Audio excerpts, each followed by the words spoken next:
بسم اللہ الرحمن الرحیم۔ معزز خواتین و حضرات، گوشہ کمال کی نشست نمبر 238 یعنی 238 میں یہ گوشہ نشین معین کمالی آپ کی خدمت میں ایک بار پھر حاضر ہے۔ ہمارے آج کی نشست کے مہمان خصوصی کہوں گا میں ان کو، نعیم صدیقی صاحب ہیں، جو ایک دور میں بہت بڑے مفکر، بہت بڑے ادیب اور شاعر گزرے ہیں۔ یہ ان کا تعلق جماعت اسلامی سے تھا، اس لیے انہیں دیگر حلقوں میں بہت زیادہ مقبولیت حاصل نہ ہو سکی، لیکن ان کے کارنامے اتنے زیادہ ہیں ادب کے میدان میں بھی کہ ان کو بہرحال ریکارڈ پر لانا ضروری ہے۔ اب اس میں میرے ناظرین کم ہوں یا زیادہ، لیکن میں ایسی شخصیتوں کو ریکارڈ پر لاتا رہوں گا۔ ممتاز ادیب اور شاعر اور دانشور جناب نعیم صدیقی صاحب سے میرا یہ انٹرویو روزنامہ جسارت میں اپریل 1979 یعنی 1979 میں تقریباً 45 سال پہلے شائع ہوا تھا، اور یہ 3 اقساط میں شائع ہوا تھا۔ یہ گفتگو اسلامی ادب کے مسائل اور افطار کار کے موضوع پر تھی۔ 4 دہائیوں سے زیادہ گزرنے کے بعد پرانا ریکارڈ کھنگالنے پر اس انٹرویو کی صرف تیسری قسط مجھے مل سکی، باقی قسطیں مجھے نہیں ملی، پتہ نہیں کہاں ضائع ہو گئیں۔ پہلی 2 اقساط تلاش بسیار کے باوجود نہ مل سکی۔ کئی سال قبل آزاد کشمیر سے ایک نوجوان میرے کسی دوست کے حوالے سے ملنے آئے۔ انہیں اپنے مقالے کی تکمیل کے لیے نعیم صدیقی صاحب کے اس انٹرویو کا آخری حصہ درکار تھا۔ شروع کی 2 قسطیں ان کے پاس موجود تھیں۔ میں نے زیر نظر یعنی تیسری قسط ان کے حوالے کی۔ انہوں نے اس کی فوٹو کاپی کرائی اور میرا شکریہ ادا کر کے چل دیے۔ اگر یہ یقین ہوتا کہ میرے پاس 2 قسطیں نہیں ہیں تو میں ان سے 2 قسطوں کی نقول لے لیتا جو ان کے پاس تھی۔ اب لاگ ذہن پر زور دیتا ہوں مگر یاد نہیں آ رہا کہ وہ صاحب کون تھے اور وہ دوست کون تھے جن کے حوالے سے وہ مجھ سے ملنے کے لیے آئے تھے۔ بہرحال یہ تیسری قسط بھی اسلامی ادب کے حوالے سے بڑی اہم ہے، اس لیے میں اپنے سامعین اور ناظرین کی نظر کر رہا ہوں۔ میں نے ان سے پہلا سوال یہ کیا، یعنی تیسری قسط کا پہلا سوال ہے یہ کہ کیا ملک میں اس وقت کوئی ایسی ادبی تحریک ہے جس کی حمایت یا سرپرستی کی جانی چاہیے؟ تو نعیم صدیقی صاحب نے فرمایا، جی ہاں، تحریک تو موجود ہے۔ ہم ملک بھر میں جہاں جہاں بھی جاتے ہیں دیکھتے ہیں کہ ہم خیال لوگ بعض اختلافات کے باوجود سب ایک جگہ جمع ہو جاتے ہیں۔ ایسا معلوم ہوتا ہے کہ ہم اور وہ ایک ہی ہیں، خواہ ہمارے درمیان مکانی فاصلے کتنے ہی کیوں نہ ہو۔ ہم ایک دوسرے کو فوراً پہچان لیتے ہیں، گویا تحریک ہر سطح پر موجود ہے، لیکن تنظیم کے نقطۂ نظر سے کوئی تحریک نہیں ہے۔ مقامی حلقے ہر جگہ موجود ہیں، مثلاً اس وقت حلقہ ارباب ذوق لاہور بھی اچھا کام کر رہا ہے۔ اسی طرح مختلف شہروں میں لوگ مختلف ناموں سے کام کر رہے ہیں۔ فیصل آباد، پشاور، حیدرآباد، غرض ہر جگہ ادبی لوگ موجود ہیں اور ان کے حلقے بھی بنے ہوئے ہیں۔ میں بعض وجوہ کی بنا پر اسے اچھا سمجھتا ہوں کہ بجائے تنظیمی دوڑ دھوپ میں وقت اور صلاحیت ضائع کرنے کے لوگ مقامی طور پر مل بیٹھیں، ایک دوسرے کی تحریریں سامنے لائیں، ان پر غور کریں اور بحث و مباحثہ کریں۔ کسی تنظیم کا ادب محتاج نہیں ہے، تنظیم بس اتنی کافی ہے کہ لوگ مل بیٹھیں، ایک دوسرے سے مشورے کریں اور پھر آگے بڑھتے رہیں۔ پھر میں نے ان سے سوال کیا نعیم صدیقی صاحب سے کہ یعنی اس میں مرکزیت کی ضرورت نہیں ہے؟ تو انہوں نے فرمایا ہاں، اس لحاظ سے مرکزیت کی ضرورت نہیں، ترقی پسندوں کو مرکزیت کی ضرورت اس لیے پیش آتی ہے کہ انہیں اوپر سے لائن ملتی ہے، ہمیں باہر سے کوئی لائن نہیں ملتی ہے جسے ہم اپنے ہم خیال لوگوں تک پہنچانا ضروری سمجھتے ہوں۔ ہمارے ہاں ایسی کسی چیز کا وجود نہیں کہ اب رخ حکومت کی حمایت یا مخالفت میں پھیر دو، فلاں شخص پر تمام توجہ مرکوز کر دو، اس لیے قدرتی طور پر تنظیم کی کوئی ضرورت محسوس نہیں ہوتی ہے۔ پھر میں نے ان سے پوچھا کہ ملکی بنیاد پر تو ہونی چاہیے، تو نعیم صدیقی صاحب نے فرمایا ہاں، ملکی بنیاد پر ہونی چاہیے، لیکن مرکزیت کی جو ضرورت انہیں محسوس ہوتی ہے، انہیں سے مراد ترقی پسندوں کو یا بائیں بازو کے لوگوں کو، وہ عملی ضرورت کے لحاظ سے ہمیں بہت کم محسوس ہوتی ہے۔ یہ چیز مفید ضرور ہو سکتی ہے، لیکن اس کے لیے چند افراد کا فارغ ہونا لازمی ہے کہ وہ گھومیں پھریں اور دورے کریں۔ ظاہر ہے کہ اس کام کے لیے سر و سامان بھی ضروری ہے۔ سر و سامان تو ادھر چلا گیا اور ادھر ہم بے سر و سامانی کے عالم میں کام کر رہے ہیں، یعنی انہیں اندرونی اور بیرونی دونوں طرف سے حمایت حاصل ہے، اور مقامی حکومتیں بھی ہماری مخالف ہیں، تو بیرونی حکومتیں کیسے ہماری حمایت کر سکتی ہیں؟ پھر میں نے ان سے کہا آپ کی اس گفتگو سے یہ حقیقت خود بخود سامنے آ گئی ہے کہ تحریک اسلامی اپنے ادیبوں اور شاعروں پر بھی اتنی ذمہ داریاں ڈال دیتی ہے کہ ان کی ادبی حیثیت پس پشت چلی جاتی ہے، اس کا کوئی ازالہ ہونا چاہیے۔ تو نعیم صدیقی صاحب نے فرمایا واقعتاً ہمارے ہاں یہ ٹریجڈی رہی ہے، یعنی یہ المیہ رہا ہے کہ ذہین آدمی کی مانگ اور ضرورت ہر جگہ محسوس کی گئی، دفتر، میدان، اسٹیج، غرض ہر جگہ اس کو طلب کیا گیا، اور ظاہر ہے کہ ادب بھی کوئی اور نہیں، ذہین آدمی ہی پیدا کرتا ہے۔ ہمارے جو ادیب مختلف قسم کی مانگ کے اس سمندر میں ڈوبے ہیں، اس میں مجھے سب سے زیادہ افسوس جیلانی BA صاحب کا ہے، جن کا ایک پرانا افسانہ آہوبہ حال ہی میں شائع ہوا ہے۔ میں نے اس کے تمام افسانے پڑھے ہیں، لیکن آہوبہ کو پڑھ کر احساس ہوا کہ آج بھی ان کے افسانے پرانے نہیں ہوئے۔ آج بھی سے مراد 45 سال پہلے کی بات کہہ رہا ہوں میں۔ تو پھر میں نے ان سے سوال کیا بلکہ ان کو بتایا مثلاً ان کا ایک اور افسانہ بعلم بن بعور، نام ذرا مشکل ہے افسانے کا، بعلم بن بعور، لیکن حقیقت یہ ہے کہ ایک بار کوئی پڑھ لے اس کو تو شاید بار بار پڑھنے کو جی چاہے گا۔ اس قدر جاذبیت ہے اس افسانے میں کہ ادھر اسلامی تحریک کے اور ادھر کمیونسٹ تحریک کے کسی افسانے میں نے اتنی کشش محسوس نہیں کی۔ نعیم صدیقی صاحب نے فرمایا ہاں وہ بھی ہے، ان افسانوں کے الفاظ اور اسٹائل آج بھی نیا معلوم ہوتا ہے۔ جیلانی BA اگر آج بھی لکھ رہے ہوتے تو میرے خیال میں پورے بر صغیر میں وہ صفحے اول کے افسانہ نگار ہوتے،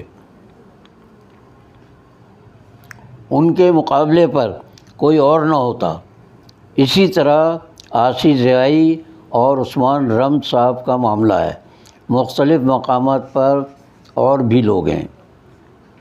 پھر میں نے ان سے پوچھا، بلکہ بتایا انہیں کہ جیسے کراچی میں محمود فاروقی صاحب سے میرے بھی بڑے اچھے مراسم رہے، اور بہت اچھے افسانہ نگار، اور اسلامی موضوعات پر تو انہوں نے اتنا کمال کیا ہے، میرے خیال سے ان کی ساری تحریریں ادھر ادھر ہو گئی ہیں، کہیں یکجا مجھے نظر نہیں آتی۔ تو انہوں نے محمود فاروقی صاحب کے لیے کہا کہ جی ہاں، اول تو ذہانت کی ہر جگہ مانگ ہے، اس کے علاوہ ایک ادیب یا شاعر جب یہ دیکھتا ہے کہ میدان میں اس کی زیادہ قدر افزائی نہیں ہوئی، اس کے مقابلے میں دوسرے میدانوں میں اس کی پذیرائی ہو رہی ہے، تو غیر شعوری طور پر ادھر چلا جاتا ہے۔ حالانکہ میرا ذاتی خیال ہے کہ ادیبوں اور شاعروں کی قیادت کوئی اچھی قیادت نہیں ہوتی، ان کا میدان دوسرا ہے، یعنی وہ سیاست کے میدان میں یا ادب وغیرہ کے کسی اور میدان میں آ جاتے ہیں تو ان کی ادبی صلاحیتیں اچھی خاصی زنگ آلود ہو جاتی ہیں۔ پھر میں نے ان سے کہا، افلاطون نے تو ادیبوں اور شاعروں کو اپنی مثالی ریاست سے نکال باہر کرنے کو کہا تھا۔ نعیم صدیقی صاحب کہہ رہے ہیں، جب تک صبر و سکون نہ ہو کوئی ادیب پیدا نہیں کیا جا سکتا۔ باہر کا شعور ہنگامے کشش چھوڑ کر اور اپنی اندرونی آواز سے متاثر ہو کر ہی کوئی شخص اچھا ادب پیدا کر سکتا ہے۔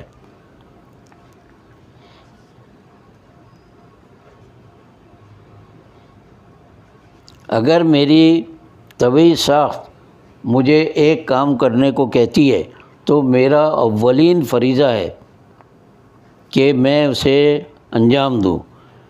اس طرح ظاہری ہنگامے اور پرکشش اشیاء کو چھوڑ کر کوئی کام کیا جائے تو اس میں فطری حسن پیدا ہوتا ہے۔ ہم لوگ یہی کام نہیں کر سکے۔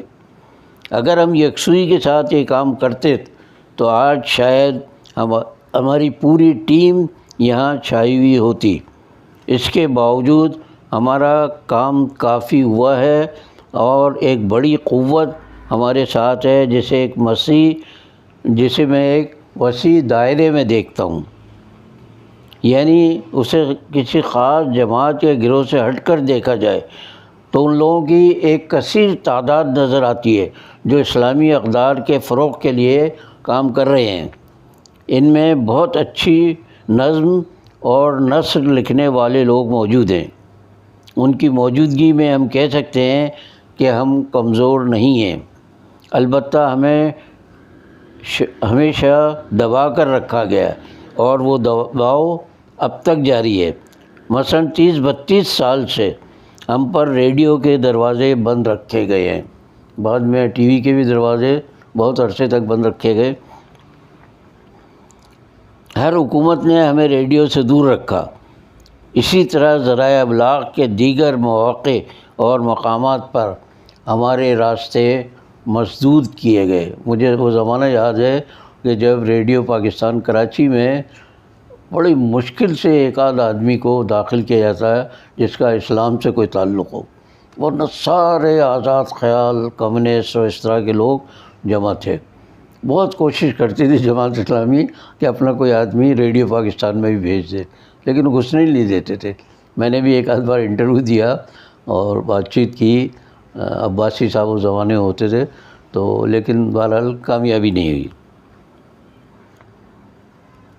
ہم نے خاموشی سے اپنی اپنی جگہ پر بیٹھ کر اچھا کام کیا، تنہا کام کیا، بلا لحاظ اس کے کہ کوئی ہمیں دیکھتا، پڑھتا اور سنتا ہے یا نہیں۔ ہم نے مفادات سے بے نیاز ہو کر اپنی فنی ذمہ داریاں ادا کیں۔ اس کا افسوس ضرور ہے کہ تنظیمی تقاضوں کے تند و تیز لہر میں ہمارے بڑے قیمتی ادیب بہہ گئے۔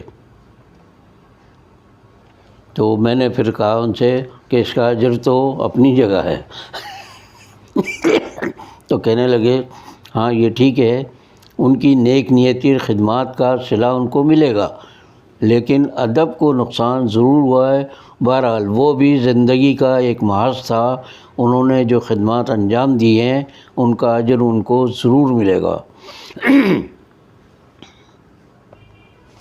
تو میری ان سے کافی دیر تک بحث رہی کہ جماعت اسلامی نے اپنے بہت اچھے اچھے ادیبوں، افسانہ نگاروں اور شاعروں کو ضائع کیا، انہیں تنظیمی کاموں میں اس قدر الجھا کر رکھا کہ ادب کا وہ کام جس تندہی کے ساتھ کر سکتے تھے جس یکسوئی کے ساتھ کر سکتے تھے وہ نہیں کر سکے۔ چنانچہ ان کی جو بچی کھچی تحریری ہیں جو انہوں نے کسی طرح لکھ دی تھیں، وہ حقیقت یہ ہے کہ آج بھی پڑھی جائیں، سنی جائیں اور سنائی جائیں تو بڑے بڑے ترقی پسندوں کے ادب کو وہ بہت پیچھے چھوڑ سکتی ہے۔ اتنی اعلیٰ درجے کی تحریریں ان کی موجود ہیں۔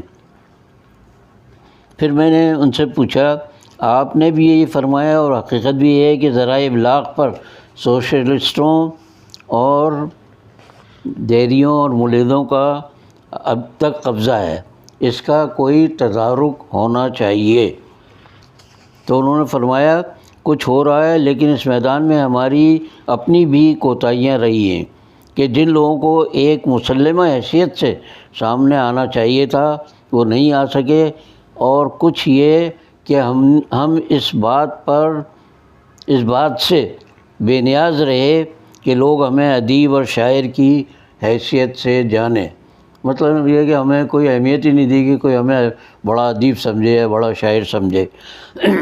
مثلا مجھے ایک مقرر اور سیرت نگار کی حیثیت سے جاننے والے لوگوں کی تعداد بہت زیادہ ہے، لیکن شاعری اور ادب کے میدان میں صرف وہی لوگ مجھے جانتے ہیں جو سیارہ یا دیگر پرچوں میں میری تحریریں پڑھتے رہے ہوں۔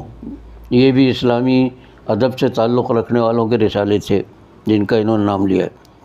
اسی لیے جب ذرائع ابلاغ میں ہم لوگوں کا کوئی ذکر کرتا ہے تو سوال کیا جاتا ہے کہ یہ لوگ کون ہیں اور کہاں ہیں؟ ان کے لیے ہم بالکل اجنبی ہیں۔ پچھلے ادوار میں بھی ہمیں ذرائع ابلاغ کو استعمال کرنے سے جو محروم رکھا گیا یہ اسی کا نتیجہ ہے۔ تو میں نے کہا ان سے کہ اب اس کمی کو پورا ہونا چاہیے۔ تو نعیم صدیقی صاحب نے جواب دیا، اس کے لیے کوشش کر رہے ہیں لیکن 30-32 سال کی تلافی چند روز میں تو نہیں ہو سکتی۔ تو میں نے ان سے کہا کہ اس موقع پر مجھے اپنے ایک دوست آ رہے ہیں جو تحریک اسلامی کے حامی نہ ہونے کے باوجود آپ کی وہ نظم بڑے جوش سے سناتے تھے، حضور آپ کو بھی ایک روز مرنا ہے۔ بڑی شاہکار نظم ہے یہ نعیم صدیقی صاحب کی۔ تو نعیم صاحب فرمانے لگے، ایسی چیزیں کبھی زیر غور اور زیر بحث ہی نہیں آئیں، حالانکہ اس نظم میں ایک اہم بات تھی کہ حضور آپ سے ایک راز عرض کرنا ہے، حضور ایک روز آپ کو بھی ایک روز مرنا ہے۔ یعنی یہ بتانا مقصود تھا کہ آپ اس حقیقت سے اتنے بے خبر ہو چکے ہیں کہ اب یہ بات آپ کے لیے ایک راز کی حیثیت رکھتی ہے کہ ہم آپ کو بتا رہے ہیں کہ آپ کو بھی ایک روز مرنا ہے۔ اس نظم کے پہلے شعر ہی میں ایک خاص ادبی گہرائی موجود ہے۔ میں نے جن مواقع پر کوئی چیز لکھی ہے اس کے پس منظر کے ساتھ اسٹائل میں بھی کوئی بات پیدا کرنے کی کوشش کی ہے۔ مثلا ساتھی کچھ بولو، بات کرو، کچھ تذکرہ آفات کرو، کچھ تجزیہ حالات کرو، چپ چپ نہ رہو، کچھ بات کرو، یہ رات کٹے یہ پاپ کٹے۔ یہ سمجھ میں بھٹو کے دور کی بات ہے یہ۔ بظاہر اس میں کسی سیاسی چیز کا بیان نہیں، لیکن جہاں کہیں یہ نظم پڑھتا تھا کہ یہ رات کٹے یہ پاپ کٹے تو لوگ دور آمریت کے بوجھ کو خود محسوس کرنے لگتے تھے۔ دور آمریت چاہے سیاسی رہا ہو یا فوجی رہا ہو۔ میری اس طرح کی نظموں کو اب کوئی جانتا بھی نہیں۔ مثلا میں نے ایک نظم میں کہا، امشب نہ ہو، یعنی آج کی رات نہ ہو، امشب نہ ہو۔ یہ نظم بھی دور آمریت کے خلاف تھی۔ اس نظم میں بظاہر کسی کو مخاطب نہیں کیا گیا۔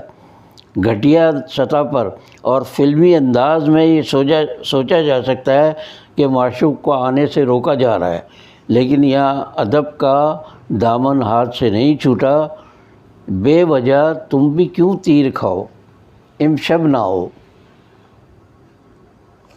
آج کی نشست کے لیے اتنا، اس لیے کہ یہ تھوڑا اور طویل ہے انٹرویو، اور حیرت آپ کو ہوگی کہ یہ 3 قسطوں پر مشتمل انٹرویو کی آخری قسط کا ایک حصہ میں نے آپ کو سنایا ہے۔ اس کا آدھا حصہ پھر بھی باقی رہ گیا ہے۔ اللہ تعالیٰ نعیم صدیقی صاحب کے درجات کو بلند کرے، اور انہوں نے بہت بڑا کام کیا ہے اسلامی تحریک کے لیے اور اسلامی ادب کے لیے۔ آج کے لیے اتنا ہی، باقی بشرط زندگی باقی۔ اللہ حافظ۔